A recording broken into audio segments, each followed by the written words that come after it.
Akompreko Agyapong MP for Asin Central, and then they were not so akasa ede afa free COVID-19 vaccine ababe pimu ewo menu emu a wo reject say wo betimi ama ye mampani $1 million se wono nsusu entimi emfa procure COVID-19 vaccine no ebi na ebusuafo wo de nsem atu eduana cheso hu ni se enoma ye gi edi free amangodo so se ye rely ewo amangodo so ede agigi nyoma na ye kra nyoma ede eba no ma wo mo ehu ni se ase de ye yentimi enye ye bibi anase yentimi like ye ho enso ye ho eso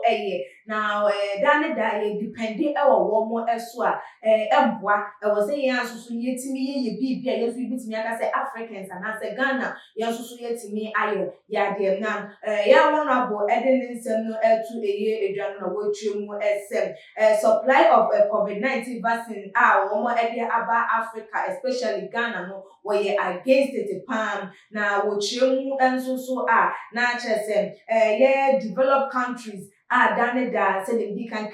yes we rely solely on them no for support and assistance no and now they say no able to me aboya my yes so yet me a developer yes so ye mine na bra wo kasa wo interview emuno and wo di to edwa sm ni fellow politicians any businessmen say one more ebeba or fra wo na say one more ebeba no matimi aba be support na and e betimi amagana ye ankasa yetimi ageni COVID-19 vaccine on our own yeah ebetimi procure no on our own minimum ebetimi ayeden aboa na ogina esu ebimu na chese osanso condemning nkofo dane da wo mu ehu ni se wono de osori a wokasa ogina na woka bibia wo ne boso ase bibia ono esusu wo mu susu sa ase de Ghana ye dihwe anase empelifo eni eyesike bi hu ni se sika no wo ye yan yokona se ye betimi ede aye die eya elumum ebebua na ebusuafo say onodin nsem no etu edwa o say free supply of corona vaccine to developing countries like Ghana by all right developed countries will make developing countries rely solely on them for support and assistance. I call on fellow Ghanaian politicians and businessmen to help support the government to procure the coronavirus vaccine on our own. Most of my colleagues MP tell me I brag, but I am ever ready to give a Kufuor $1 million to procure the vaccine. I don't like the idea of going to the developed countries to call for support as though we cannot do anything better for ourselves. We any honorable Kennedy Agyapong sema wodi to a jam our chum said that developing countries developed countries J and one edi if you want ma na kwakwa ya said dane da ye depend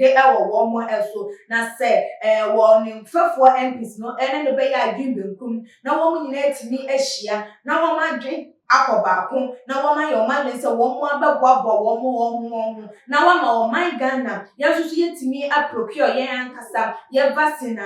numum ebetimi abona dodo na susu so wo brage enye se brage and wo brage nemum ade ne de wo wa e wo se wo ma wo mfefo so hu se wo susu ye dem wo no ma hu ne se munni enuti ye mu favor anase ye boa mo de bi eyesa elemete ye ema yentimi nkwankan ema yentimi enko ye enti wono the idea of them that you developed countries say US say Europe say you call na you call everyone you call for support you call one more dinya dear and I this they two women say yesika yesi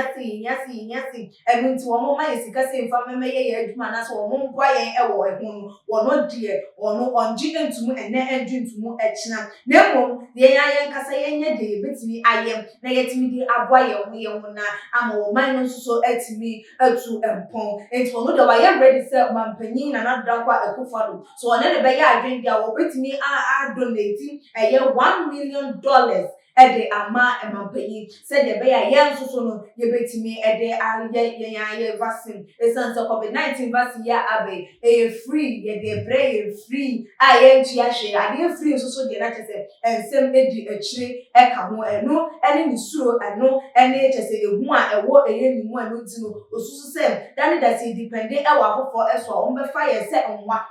nwa de so hu so na baby a witimi e fa nisa so woni ewura enti won betimi afa ye se nwa de aye de pepe bedu mrebi no na ya dokura po no entimi endru bedwem common in so kura po no ha de se ne yakra e de free amano ne e de aba am se ansa na ye kura ye nya nso e de id ye edwuma nti osusu se mpanifo omo ankasa ne mpis no eboa na se wo mo nyina ene ne ya adwen na yetimi support ye ya ye de ne develop ye de ne be develop da enumum ye sense da ne da ye de ani ebe kire ama hodo eso edi na abusefo de ne nsem we atu edwana Ghana for do na kase wana abo ampo se ye nya ne so ne se so be mi ensa na enan ewo mayi mu a all those say o kasa ebu ho no ma we ye hetu atu ne nsem kai bi ho no mu a enye ege na so ba no o man no ekwade mpo ba no o man no mpuntu ba no se o man no enya baby entina se de be ya enchima embra wo sa abada ye ne sa akoma no nti dodo na kasa se ye nya ne so enan ana se enum ewo mayi mu a anka o mayi ebetimi atu empon eye panti dodo na kasa se epis ni bi ene ministers ni bi ne be ya adwen pa dia ne ke no ebetimi abwana no de dodo na kasa obi no musu chema wonya de work am because ade no wo menya akwa di abedi wonsa enya akwa hye nipa na numa bi wo bo na pampa mu a wo bepra enti ya na wo sa wonya de wonde na chese untimi enyi eya wo senti enya akwa di free no kwa de ye ni mo kwan bia se ye be ka che wo mo ese ye ntimi enye de enji eye ebiem na ye ya ye be procure ye de na se ye be ye vaccine that dey cure COVID-19 na ebusuafo wo share argument we ya abeya ne ensem a wona bo Kennedy edi etu eye edwana say na hu no esi efisa se nyankopon ama ye nyoma bebre ha mani nubna ene nyoma ekeka wa ye betimi de asa ye yarewa eti dane betimi dependi ewo eye foreigners so wo mo embra me ye bibi emfa emanya de working nukure bi anase say na hu no esi efa wona ne ya adwen anase wona no enye eye adwen fo de jono betuja e wotumaji eche comment section like the videos na share all the social media platform as well. Ekes kapa edi nasane ebesan edi eshia ebi.